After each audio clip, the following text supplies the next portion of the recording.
Hello everyone and welcome to a brand new video of mine, and today I'm going to be talking about FIFA 13 Ultimate Team. Now hopefully you guys have understood the title. I had a few issues with the last video, people thinking that it was FIFA 13 gameplay when I specifically put FIFA 12 gameplay.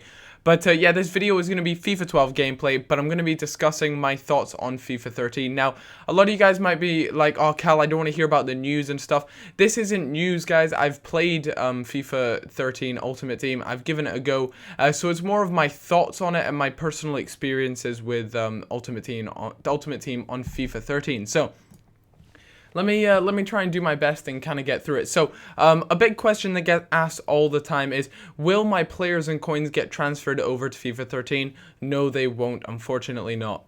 Next up is they've added a brand new layout. You guys may have seen some screenshots. I'll see if I can add those at the end of the gameplay here.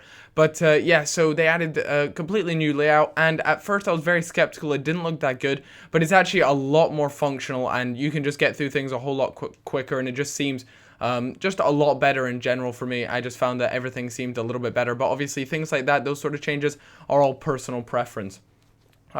Now, one of the biggest things is that, there's been player ratings leaked, there's been team ratings leaked, there's been a whole bunch of stuff like that leaked, and when I was there, I was speaking to the guy Marcel, who it was just one of the nicest guys I've spoken to. A lot of the time we forget that it's actually real guys that dedicate their life to making this game for us, so, it was really nice just to talk to him. We were talking about Ultimate Team.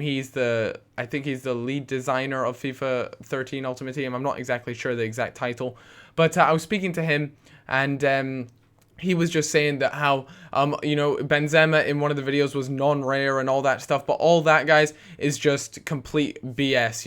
It will be, everything will be back to normal. You'll get your normal ratings and things like that, and you guys shouldn't really take into consideration any of the current ratings or things like that, because there's still a lot of work to be done with all that shenanigans. Anyways, moving on, now there's if you guys saw in the video, there's actually a new, I kind of want to say currency, but it's a way people are going to be buying things. They're going to start using something called FIFA points.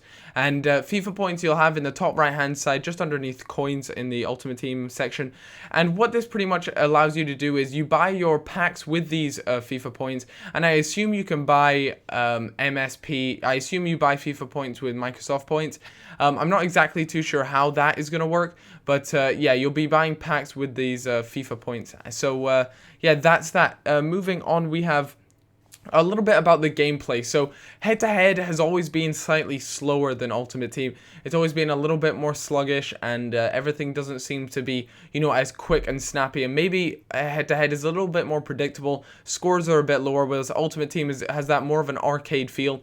And again, it's very similar in FIFA 13. They haven't changed that, which I really like, because I enjoy the slightly arcadey feel, and I enjoy, my players feeling a bit more pacey and things like that. So for that reason, it's exactly the same. Now, what you guys might be wondering is, like, why do they do that? And actually, guys, it's not them particularly that do it.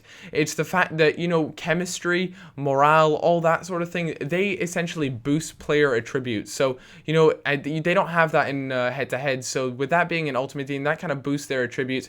That's why it gives you this sort of fast gameplay feel to things. That's how Marcel explained it to me, and it seems like it seems to all to make sense to me anyway. So if you guys have any more questions regarding that particular part of Ultimate Team, it's a little bit confusing, so feel free to shoot me a PM and I'll try and explain to you guys. But the best way to contact me would be through Twitter. Anyways, moving down my list of Ultimate Team goodness, we move on to the importance of morale and how they've changed it a little bit. So now, guys, they've really changed the feel of Ultimate Team in FIFA 13 in the sense that they've made it more so you're like a manager, instead of, you just apply contracts, fitness, and make sure their morale's up, and that's it. Now you've actually got to manage their morale. You'll be given certain manager tasks. I couldn't find out what these particular manager tasks are, but you manage your team a lot more in the sense that, if a player's doing well and then I decide to bench him, he's going to drop in morale a whole lot. I was speaking to Marcel, and he said that chemistry and morale have a huge effect on your players, and a lot of people don't actually realize how much an effect they have. Chemistry makes the most difference, followed by morale, and obviously fitness. It doesn't have to do with either of those two, but it's always important to keep your fitness up. Yeah, so that kind of explains that side of things. They've really made it, like I said, so if you bench a player or you do something like that, or you bring them onto the starting 11, their morale will increase a little bit. Another big thing is the way they've changed the fitness system. So before, you know, if you benched him for one game, if you benched a player for one game, he'd come back with 99 fitness. Now it's going to be like a slow progression. So maybe for the first game, he's going to jump up 50 fitness points next, or you know, 20 fitness points, and then he'll jump up 15 fitness points, and it'll just get smaller and smaller the more you keep him on there. Again, it's quite hard to explain how exactly it all works, and hopefully on screen you guys have a few screenshots of FIFA 13. I've currently just taken I'm just trying to get through all this info as I've run out of gameplay. Yeah, so wager matches. Everyone always asks for wager matches. What is going on with that? Like, why can't I play my friend for 10,000 coins?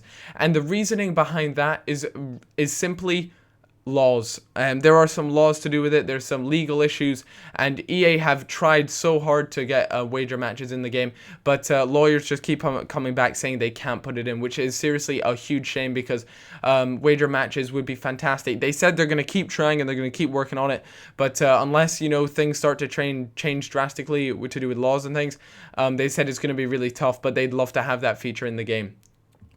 Another big thing is a lot of people were, you know, kind of moaning about the fact that Ultimate Seasons is only up to 5 seasons, but they plan on changing that. The reason why they only have 5 seasons at the moment is because, you know, when you get to a final in like a bronze tournament or something, and you wait there and there is just no one to play whatsoever, and you know, you could wait 20 minutes searching for a game and you just won't find anyone. They're a bit nervous at the fact that they don't want people getting to Division 1 or something and just having no opponents to play, or you keep coming up against the same guys. So they want to make sure that seasons will be heavily populated and there's always enough players to play with in Division 1.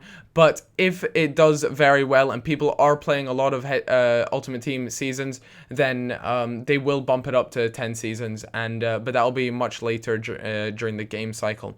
What else is there? Virtual pros won't be making a return. You know, back in the day on Ultimate Team, you could have your virtual pro in your team. Unfortunately, that isn't going to happen anymore.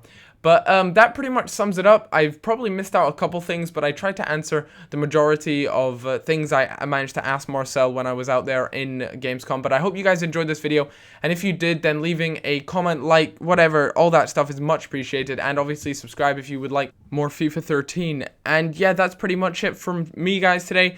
On your screen right now should be a career mode video on the left. I went into detail about FIFA 13 career mode, and on the right hand side I have my favorite FIFA 12 striker. Just an insane player. But yeah, guys, like I said, check out my Facebook and Twitter there on the screen, and I'll see you guys all later. Bye bye.